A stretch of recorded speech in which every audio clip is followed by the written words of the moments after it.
চুর গরু ছাগল থাকবে। একদিন মাঠে রাখাল ছাগল চড়াচ্ছিল, হঠাৎ রাস্তার পাশে এক ব্যাগ দেখতে পেল। ব্যাগ খুলে দেখে ভেতরে অনেক টাকা। রহমান প্রথমে খুশি হয়ে গেল, কিন্তু কিছুক্ষণ পর তার মনে হল এটা তো আমার না।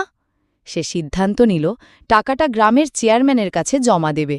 যেই ভাবা সেই কাজ।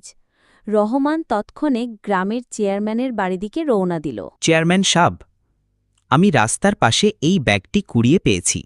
তুই এত সৎ? আজকাল এরকম মানুষ পাওয়া যায় না। ব্যাগটি জমা দিয়ে বাড়ির দিক রওনা দিল।